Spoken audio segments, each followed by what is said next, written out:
Clean it up. That's what Ryan Brooks said. He was looking at his phone when he said it.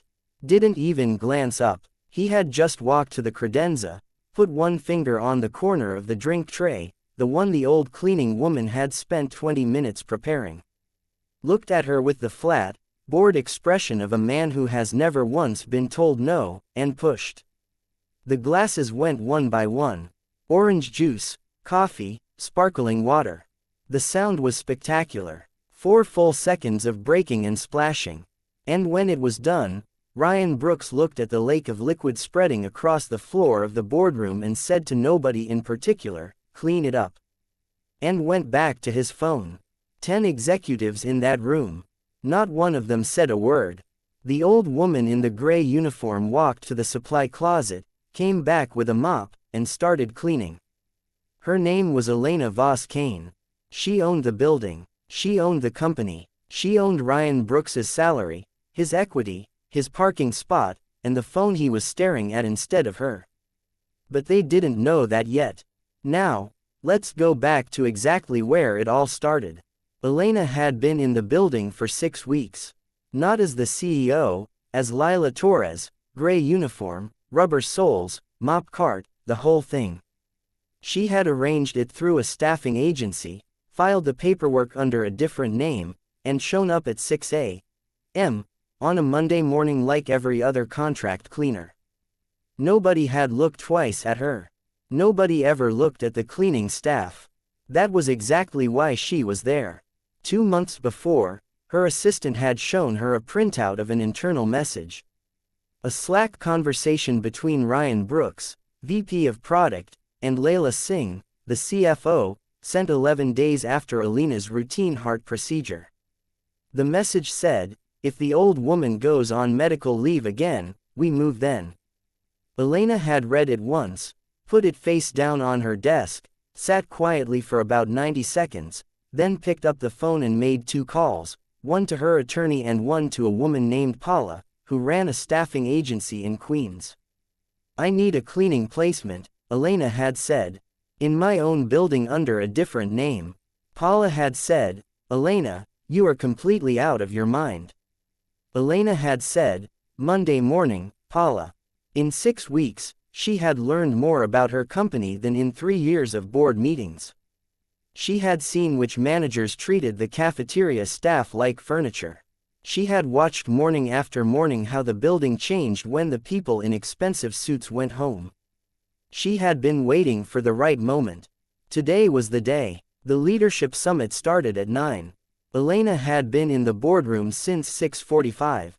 She had prepared the room herself, arranged the water pitchers, set out the notepads, laid the materials at each seat, positioned the glasses on the credenza with the juice and coffee and sparkling water in the precise order that the executive calendar always specified. It had taken her 40 minutes. It was the kind of work that would be invisible to everyone who benefited from it, which was, she had come to understand, over 6 weeks, the defining feature of most work that actually kept a building running. Ryan Brooks arrived first at 8:42. He came through the boardroom door with his phone already out, already reading, already somewhere else in his head before his body had cleared the threshold. He walked past Elena without a glance. Not rudely, not deliberately, simply in the way that a person walks past a lamp or a chair. Because the lamp and the chair are not people in any meaningful sense, and dropped into the seat at the head of the table, his seat, the one he had apparently decided was his, regardless of the fact that Elena's company had paid for it. He poured himself a coffee. He didn't say thank you. There was nobody in his understanding of the room to say thank you to. Layla Singh came in at 8:48. CFO at 44 years old, the focused energy of a woman who had spent 2 decades being the smartest person in rooms that hadn't always wanted her there and had won enough of those rooms that she had stopped noticing whether she'd been wanted. Layla had a particular gift for hierarchy. She understood it the way musicians understand pitch instinctively and completely, which meant she could locate her own position in any room within 30 seconds and adjust her behavior accordingly. The moment Layla walked in and saw Elena adjusting the placement of a notepad, Layla had completed her calculation. She said without breaking stride, without looking at Elena, "Can you do that later? We're setting up." Elena was not in anyone's way. The room was empty except for Ryan, who was looking at his phone. Layla had not been setting up anything, and she had simply wanted the woman in the gray uniform to stop being visible until she was needed. Elena moved to the corner without a word. Victor Lang arrived at 8:51.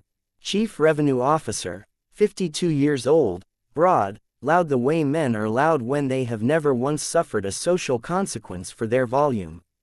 Victor had spent 30 years in sales and had somewhere along the way developed the conviction that every room he entered had been waiting for him, which made him perpetually exhaustingly at ease.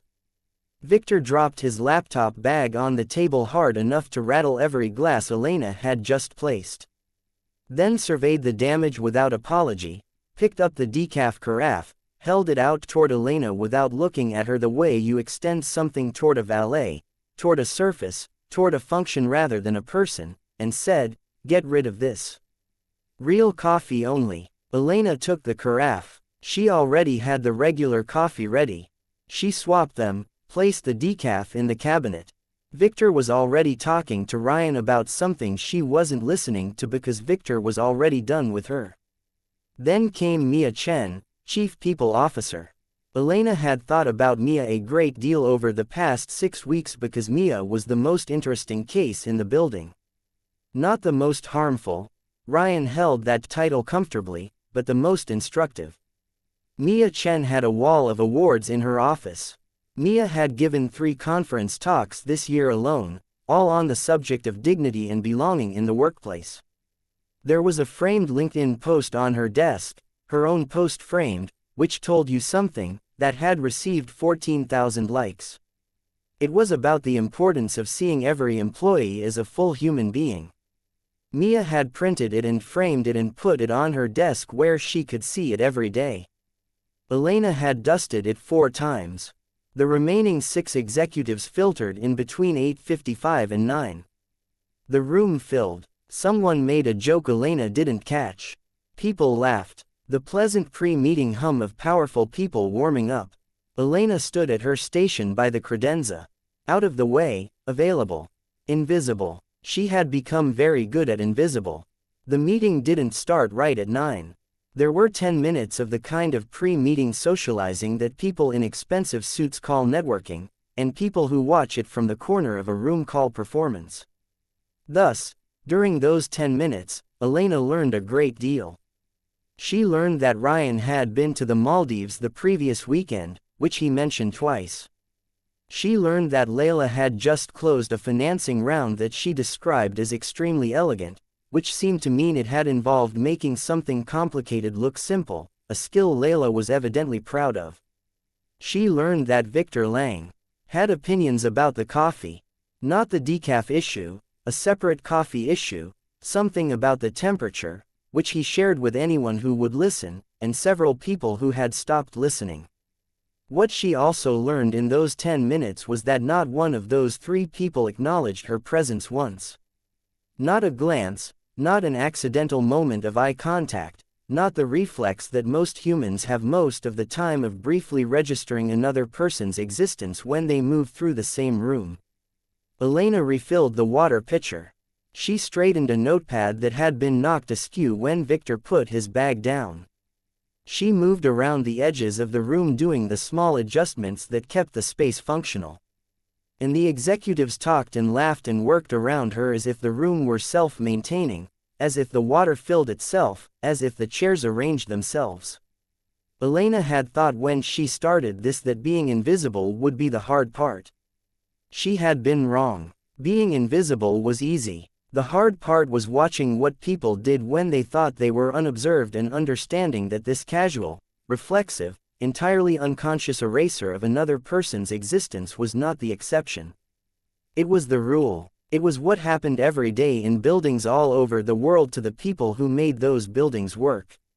She filed it. She had been filing things for 6 weeks. At 9:03, the meeting was called to order. Ryan stood at the head of the table. Elena moved further into the corner. The first agenda item was Q3 performance numbers. Elena already knew because she had reviewed the full financial report 2 weeks ago in her actual office, sitting in her actual chair as the actual CEO. She listened to Ryan present them and noted with the specific interest of a person who knows the source material 3 places where Ryan's framing was optimistic in ways that the underlying data didn't support. She said nothing. She was there to learn, not to correct. The second agenda item was headcount planning, which was where things began to get interesting. Layla pulled up a slide, a list of departments, each with a headcount number and a cost figure. Elena scanned it from the corner. She found facilities immediately. 63 people annotated with a red flag that said review. She had not known about the red flag. She looked at it for a moment.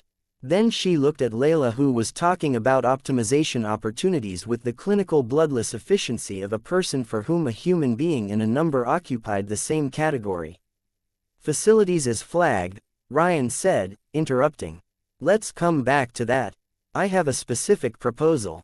Noted, Layla said. We'll take it at the end. The meeting moved on. Elena stood in her corner. She thought about the 63 people in facilities. She thought about Samuel Reyes, who had worked in this building for 16 years and who greeted everyone by name, from the CEO, the real CEO, though Samuel didn't know he knew her, to the newest intern on the first day. She thought about a woman named Teresa who ran the overnight cleaning crew and who had told Elena one Tuesday at 5 a.m. over terrible vending machine coffee that this job had put 2 of her children through school. She thought about all the names behind that red flag on Layla's slide. She thought not today. Ryan was mid-story when he did it. He was on his feet. Ryan got to his feet when he was really performing, which was whenever he had an audience, which was always when he was in a room moving around the end of the table. I'm building toward the punchline of some anecdote about a pitch meeting and a client who had initially been difficult and how Ryan had handled it, which Elena suspected was the kind of story that got better every time Ryan told it. He had the room. People were leaning in slightly, the way people do when they're genuinely entertained, or when they've learned that appearing genuinely entertained is useful. Ryan reached the credenza. He stopped. He looked at the tray Elena had prepared, 6 glasses, the juice, the water, the coffee, all precisely arranged. And then he looked at Elena, standing exactly 2 feet away. And something moved across his face. Not malice, exactly. Something more casual than malice. The way a child looks at a puddle just before they jump in it. Now the calculation of a person who has just realized that they can do something and that there will be no consequence for doing it, and that actually it might be quite funny. Ryan put one finger on the corner of the tray. He looked at her. He smiled. Not at her, past her, at the room, at the audience he always needed. And he pushed. The first glass went immediately, then the second. Then the whole tray shifted and tilted, and everything on it came off the edge at once. A cascade of glass and liquid that hit the floor in a wave and spread in every direction across the polished concrete. And the sound of it was extraordinary. The specific loud chaos of multiple things breaking simultaneously, and it lasted 4 full seconds. And when it was done, the silence that followed was absolute. 10 people, not a breath. The orange juice was spreading toward the base of the table. The coffee was soaking into the carpet edge. 2 glasses had shattered completely. One had survived intact and was sitting in the middle of the mess like a monument to its own luck. Ryan looked at all of it with the satisfied expression of a man who has just executed a plan that went exactly the way he expected. Then he looked at Elena. Then he looked at his phone. "Clean it up," he said. And 3 people at the table laughed. Not nervously, actually laughed. The way people laugh at something they found genuinely funny because Ryan was funny. Ryan was always funny, and the old cleaning woman's expression, steady, unreadable, was apparently the funniest part of all. Elena got the mop. Elena came back. Elena started cleaning, and then one by one the room decided to join in. Layla went first. She looked at the mess. A wide still spreading disaster across the floor. Looked at the clock on the wall and said, "Can you be faster? We have a board presentation in 32 minutes and this room needs to be professional." She said the word professional the way you'd say it to someone who had clearly never encountered the concept. The mess had existed for 40 seconds. Layla had watched it be created. Elena said, "Yes, ma'am," in the voice she had been using for 6 weeks. Flat, compliant, giving nothing, and kept working. Ryan, still standing, watched Elena mop with the detached interest of a person watching a process they've never had to think about. He tilted his head. "You missed a bit," he said, "over there by the table leg." He pointed. Elena looked. There was nothing by the table leg. Ryan was pointing at clean floor. He knew it. She knew it. The 2 or 3 people close enough to see knew it. Ryan smiled and sat back down. Victor Lang had not been paying close attention to any of this because Victor rarely paid close attention to things that didn't directly involve Victor. But the laughter had reached him, and the general atmosphere of the room had shifted into something Victor recognized, a frequency he had always been comfortable on. Victor picked up a pastry from the meeting table. He took one bite. He considered the remaining pastry with the expression of a man doing a genuine cost-benefit analysis. And then Victor Lang did the thing that Elena, in 6 weeks of watching this building at its worst, had not quite seen coming. He leaned forward. He reached down and he placed the pastry gently, deliberately with 2 fingers like he was leaving a note directly on the wet floor in the middle of the mess Elena was cleaning. He set it there, looked at it, looked at Elena, and looked away.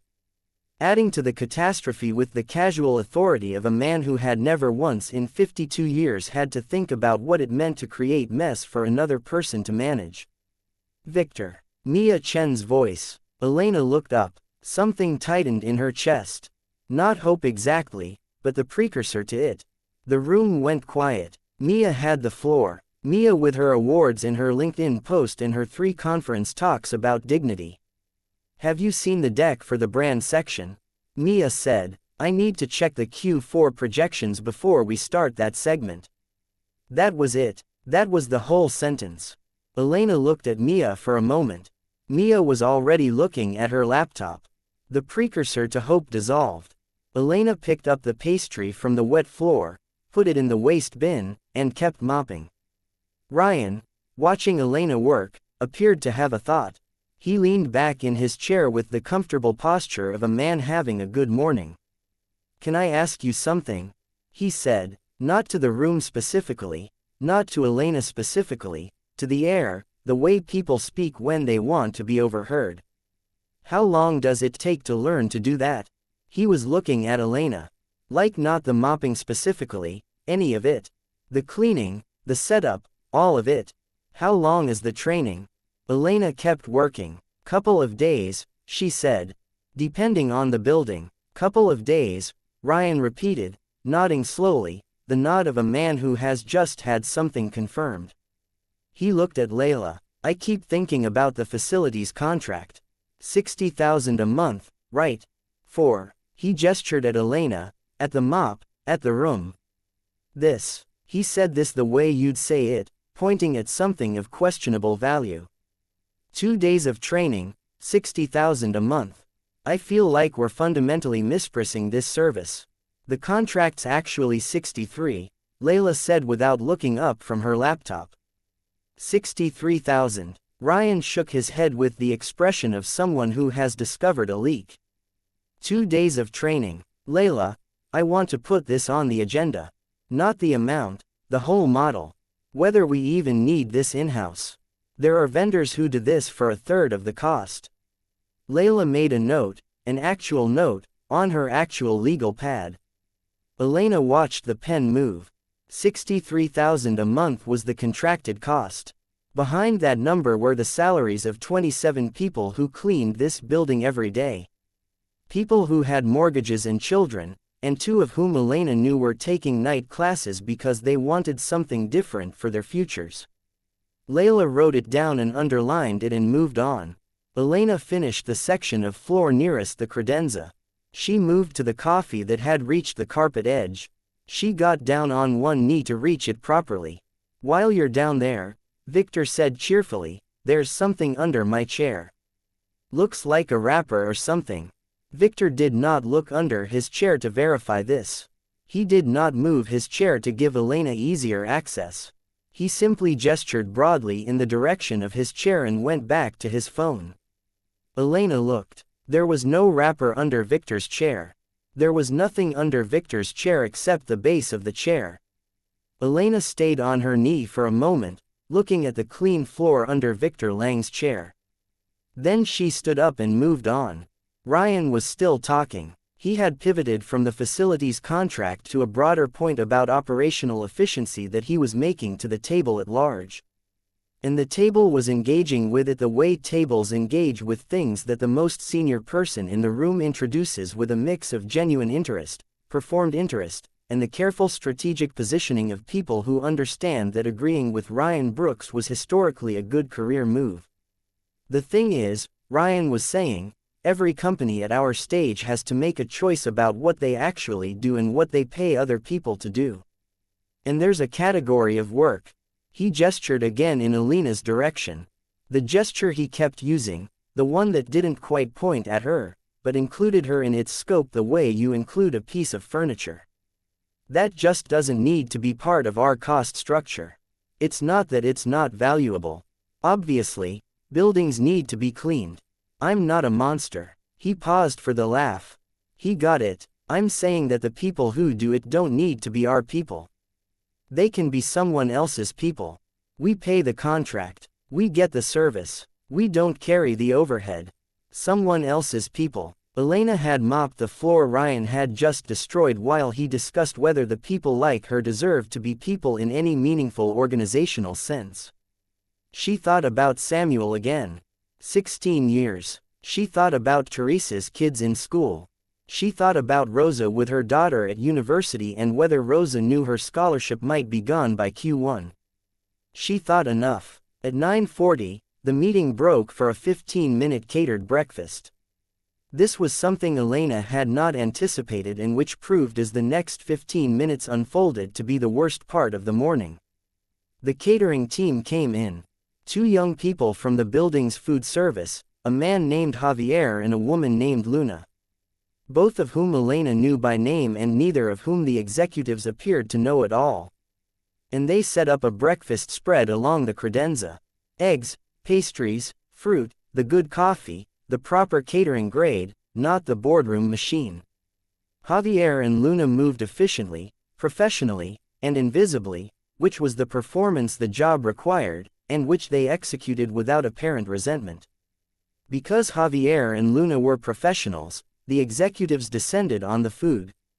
Elena had stepped back to the service corner during setup. Her floor was clean, or clean enough. The coffee stain at the carpet edge would need professional treatment she'd already mentally scheduled, and she was observing, which was the other part of her job, the part nobody knew about. Ryan filled his plate first.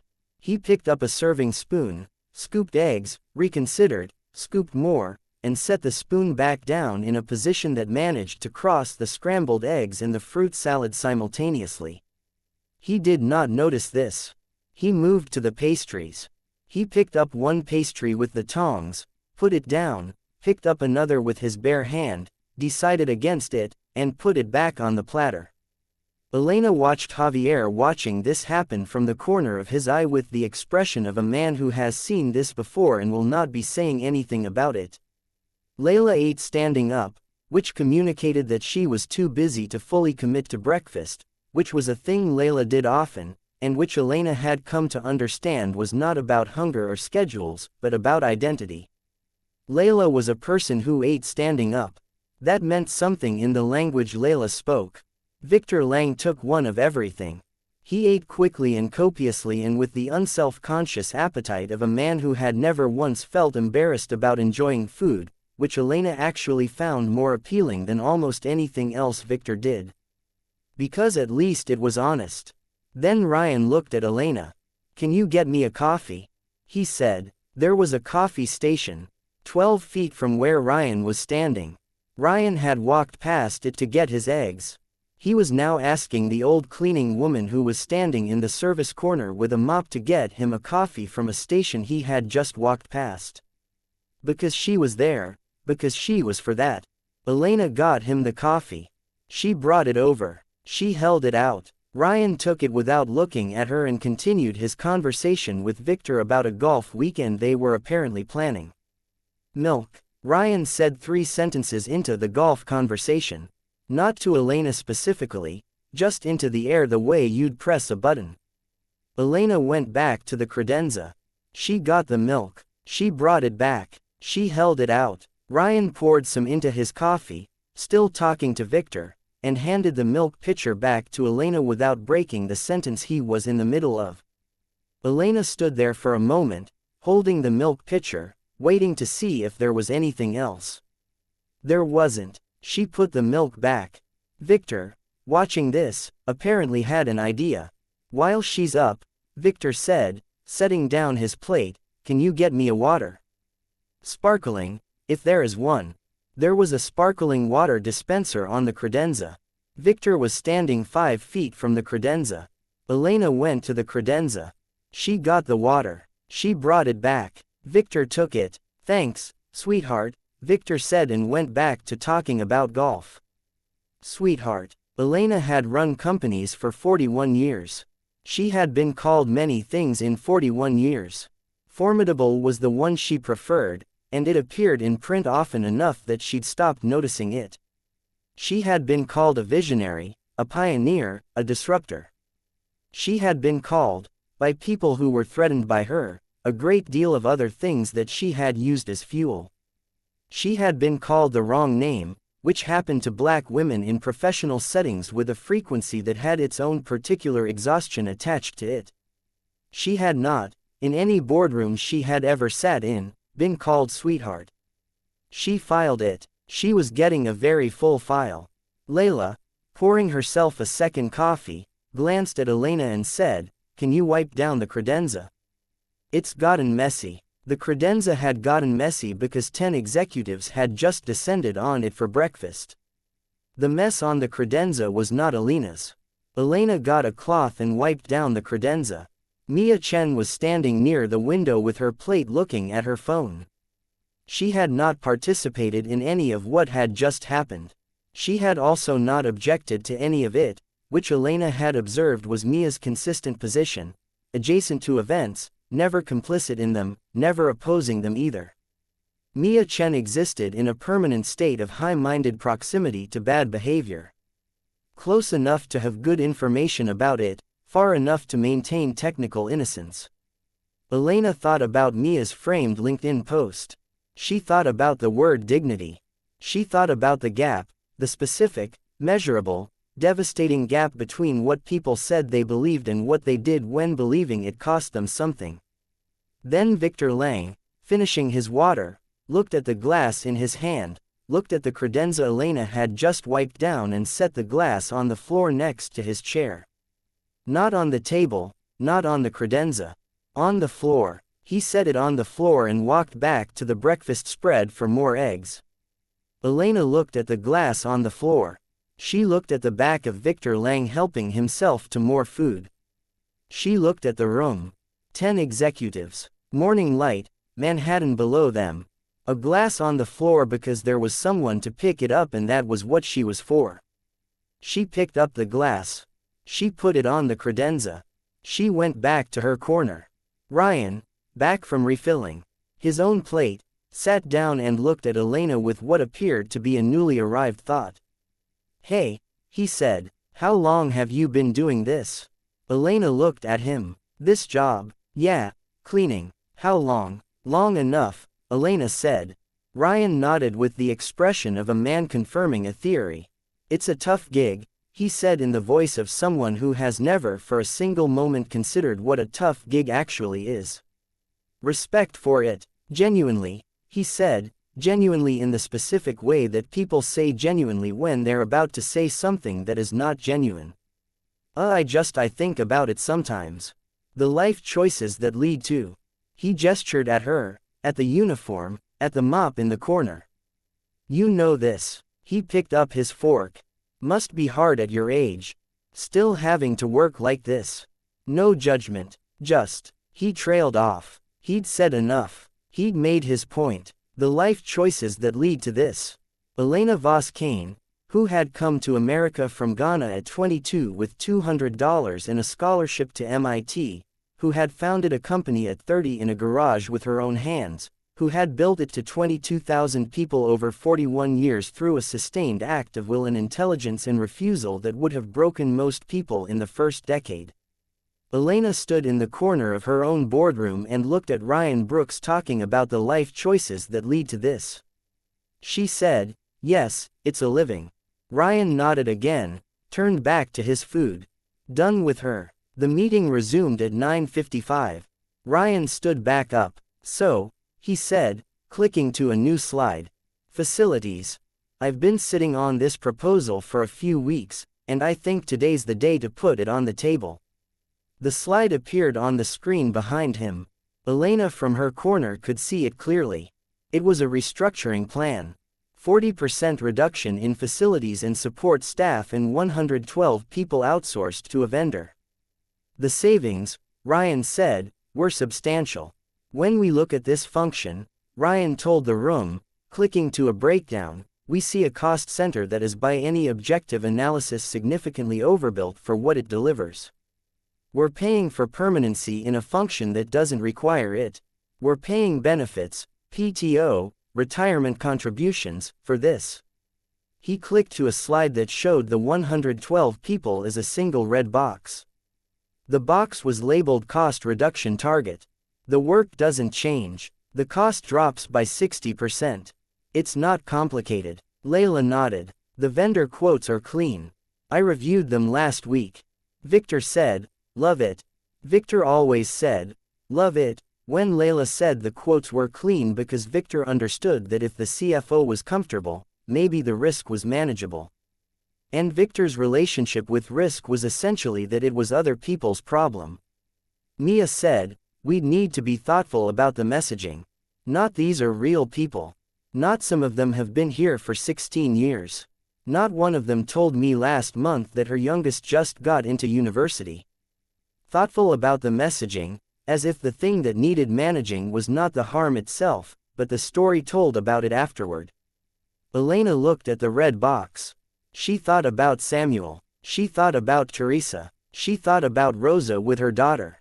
She thought about a man named Leonard who had worked in building maintenance for 11 years and who had shown Elena on her first week where the supply closet that got jammed needed to be kicked before it would open, and had done it with the patient generosity of someone who understood that new people needed to be taught things and that teaching them cost you nothing important. She thought about 112 people who did not know they were in a red box on a slide being discussed as a cost reduction target while she stood 10 feet away with a mop. She thought no. She wrung out the mop one last time. She put it in the bucket. She straightened up to her full height, which several people in the room had not quite registered until this moment. She was taller than she looked when she was bent over a mop. She reached into her apron pocket. She took out her phone, not the disposable one she used as Lila, her actual phone. The one with the biometric lock and the Voss Systems executive email account and the direct line to every member of the board of directors. She typed fast. She had always typed fast. 72 words per minute since graduate school, a habit that had outlasted many things. She typed one email. She sent it. She put the phone back in her apron. Then she picked up the bucket and walked toward the door. "Excuse me." Ryan didn't look up from his laptop. "We're not done in here." Elena stopped. She turned around. She looked at Ryan Brooks at his screen, his jacket, his total and complete certainty that the woman with the mop bucket would comply. And she said in her actual voice, the one her board knew, the one that had ended careers and started companies. And once in 1987 had convinced a bank manager in Newark to make a loan that the bank manager had told her was impossible. "I know. Neither am I." The door opened. 3 people walked in. First, Jamal Adebayo, Elena's personal attorney of 18 years, carrying a leather folder and the expression of a man who had been told to wait in the lobby and had done so without complaint because he had worked for Elena long enough to understand that her instructions were always specific and her timing was always intentional. Second, Rachel Soto, no relation to Mia, head of internal affairs, carrying a tablet displaying the contents of a Slack channel that Ryan Brooks and Layla Singh had created 6 weeks ago and had apparently believed was private. It was not private. Nothing in a company's internal systems was private from the person who owned the company. Third, Diego Morales, 24 years old, junior product analyst, attending only his third leadership summit, sitting at the far end of the table in the seat where junior people sat, close enough to be present, peripheral enough to be forgettable. Diego had been in the room the entire morning. He had said nothing during any of it, which everyone had interpreted as the silence of someone young and careful and still learning the room. Diego had not been silent because he was careful. Diego had been recording on his phone since the moment Ryan pushed the tray. And he had started recording because something immediate and instinctive had told him that what he was watching was wrong and that there should be a record of it. The same instinct that makes a person reach for a camera at a crime scene. Not because they know what they'll do with the footage, but because something in them understands that documentation is a form of witness. Diego had also during the breakfast break opened Google on his phone and searched for the old cleaning woman. He had found the Forbes profile. He had found the 2014 cover. He had found the Wikipedia page. He had spent 20 minutes absolutely unable to form a coherent sentence. He was forming one now. "That's Elena Voss," Diego said. His voice was not quite steady, but it was clear. "She's the founder. She built this company. Yeah, she's been here the whole time. She's been cleaning." He looked around the table at Ryan, at Layla, at Victor, at Mia, at every face that had spent the morning looking past the woman in the corner. And he said the thing that nobody else in the room had been willing to say all morning. "And you made her clean up something you knocked over on purpose." The silence was different from all the other silences of the morning. Those had been the silences of a room choosing not to speak.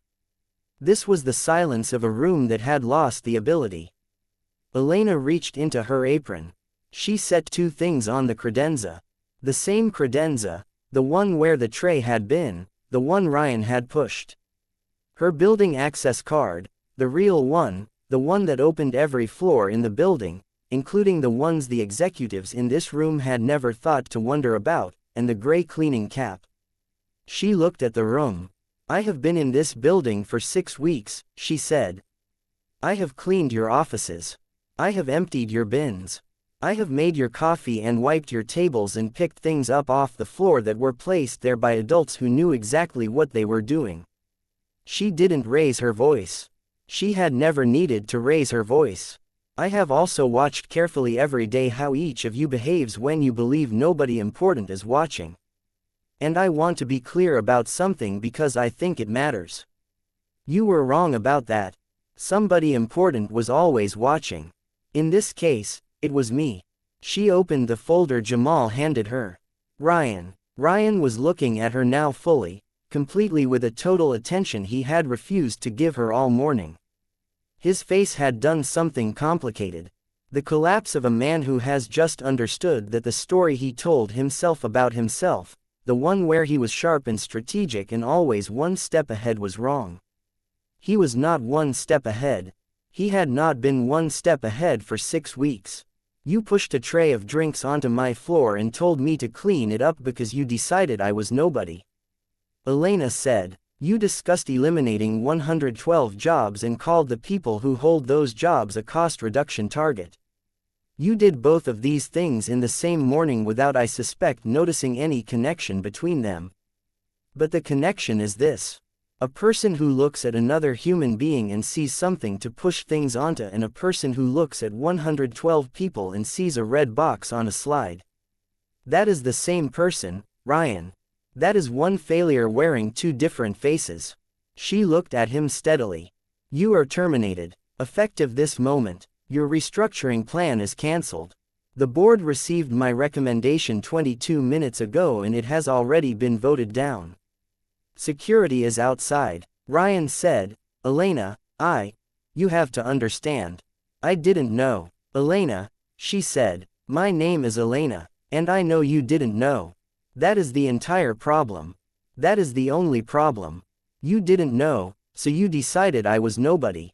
And once you decided that, everything else followed. That is not a mistake of information, Ryan.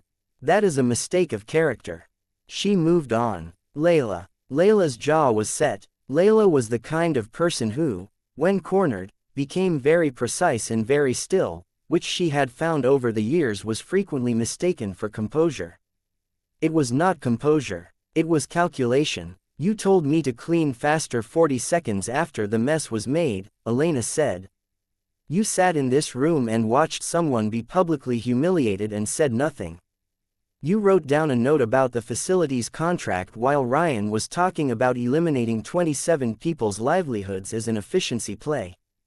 Elena said a document on the table in front of Layla. You also wrote in a message that Rachel's team recovered that if I went on medical leave again, your words, you would move then.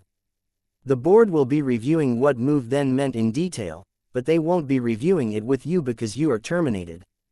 Jamal has your separation agreement. Layla looked at the document. She looked at Jamal. She looked at Elena. Layla Singh, who had not been at a loss for words since approximately 2003, said nothing. She picked up her bag with the precise controlled movements of someone who will not give anyone the satisfaction of watching them fall apart. She walked to the door.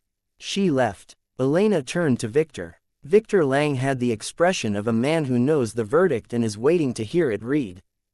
You knocked a water glass onto the floor by your chair and asked me to retrieve it, which I did. You set a pastry on the wet floor, set it there, Victor, with 2 fingers deliberately while I was cleaning up a mess someone else had made. You asked me to get your coffee and then your milk and then your water at breakfast from a credenza that was at no point further than 6 feet from where you were standing. Elena paused. None of those things individually would be worth this conversation. Together they are a portrait of a man who has been surrounded by people whose job it was to make his life easier for so long that he has lost the ability to see them as people. Which makes you, Victor, exactly the wrong person to be making decisions about whether those people's jobs should exist. She looked at him. You're terminated. Security will validate your parking, which I'm told is something you care about. Victor opened his mouth, closed it. He had been in sales for 30 years, which meant he had been in rooms where the deal was lost, and you knew it. And the only remaining question was how you walked out. Victor Lang walked out with more dignity than he had displayed at any point in the previous 2 hours, which was not a high bar, but was something. Then Elena looked at Mia Chen. Mia had been looking at her own hands for the last several minutes with the expression of a woman doing a thorough and unsparing personal inventory. Mia had 14,000 LinkedIn likes. Mia had 3 conference talks and a wall of awards and a framed post about dignity. Mia had also spent an entire morning in a room where a person was systematically humiliated and had said in that person's defense 0 words, not 1. Mia had spoken about Q4 numbers and brand decks and messaging, and she had not said a single word in defense of the old woman cleaning the floor. Mia looked up. I'm not going to fire you. Something shifted in Mia's face. I'm going to give you a job, Elena said. The real version of the job you've been performing. You are going to rebuild every people practice in this company starting from the bottom. Starting literally with the people who clean these floors and make this coffee and keep this building running. You are going to learn their names, not the names of the senior staff, their names. You are going to fix the promotion processes that haven't worked in 3 years, the overtime reporting that's been gamed for 2, and the performance review system that hasn't produced a single equitable outcome since Ryan redesigned it in 2021. Elena held Mia's gaze. And you will report to me directly every month, not to an intermediary, to me. And if the company you build is not one where what happened in this room this morning is not just unlikely but genuinely structurally impossible, then we will have a different conversation. A pause. Can you do that? Yes, Mia said. It was the smallest and most honest thing Mia Chen had said in years. The story got out the way stories always get out, through a chain of forwarded messages and overheard conversations that ended eventually on the internet. The details were imperfect, the way details always are when a story travels, but the core of it survived intact.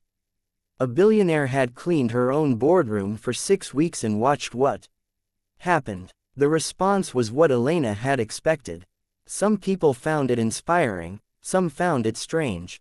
A small number of people, mostly in comments sections, they found it threatening in a way they couldn't quite articulate. Elena didn't read the comments. She had a company to run. The 112 people in Ryan's red box kept their jobs, every one of them. The facilities team got a budget review upward for the first time in 4 years. Rosa in cleaning, whose oldest had just gotten into university, received a letter 3 weeks later informing her that the Voss Systems Employee Education Fund had been restored and expanded and that her daughter's first year was fully covered. Rosa cried in the break room. Luna from the catering team found her there and brought her tea because that was the kind of people they were. The people in the building the executives had never learned to see. Samuel from maintenance, 16 years in the building. He had received a promotion to senior facilities manager that had been owed to him for 3 of those years. At his small celebration in the 3rd floor break room, Elena showed up with coffee and stayed for 40 minutes. Samuel's coworkers, who knew the whole story by then, kept looking between Elena and Samuel with the particular expression of people witnessing something that they will tell their families about later. Samuel himself, who had always had good instincts, seemed entirely unsurprised. Diego Morales was 24 years old when he became Director of Employee Experience at Voss Systems. He had been at the company for 7 months. Several vice presidents had opinions about this promotion, which they expressed in the careful language that people use when they want to object to something without appearing to object to something. Elena listened to each of them with full attention and promoted Diego anyway because the quality she had spent 41 years selecting for was not credentials or seniority or the right school or the right background. It was the willingness to say something when saying it cost you something. Diego had done that with a voice that wasn't quite steady in a room full of people who outranked him by decades, pointing at a cleaning woman and saying out loud what everyone in the room already knew. Outside Diego's office on a small wooden plaque that he had made himself were 3 words, "Ask her name." People asked him about it. He told them the story. He would keep telling it. Mia Chen, to her credit, did the work. It was hard and slow. And there were months where Elena's direct reports quietly suggested that perhaps Mia was not the right person for the scope she'd been given. Elena listened to these suggestions and thanked people for them and kept Mia in the role because Elena had watched Mia sit in that boardroom and do nothing for 2 hours. And she had also watched Mia's face in the aftermath. The genuine unperformative reckoning of a person confronting the distance between what they believed about themselves and what they had actually done. And she believed on the basis of 41 years of reading people that the distance had been crossed, not easily, not comfortably, but crossed. Ryan Brooks, Layla Singh, and Victor Lang did not comment publicly. Their attorneys had advised against it. As the severance agreements had clauses, life continued. Elena still came in early. She still took the stairs. She still stopped every morning in the cafeteria on the 3rd floor. Not the executive dining room, the regular one, the one with the round tables and the condiment station and Christine's jollof rice at lunch, and had coffee with whoever was there. She knew their names. She asked about their children and their classes and their weekends and their small ordinary lives that were not small or ordinary at all, but were in fact the entire foundation on which everything else in the building rested. She knew that now with a precision she hadn't had before. 6 weeks with a mop had given her something that 41 years in corner offices hadn't: the specific embodied, unignorable knowledge of what it cost to keep a building running and who bore that cost and what they deserved for bearing it. The gray uniform was still in her closet. She hadn't thrown it away.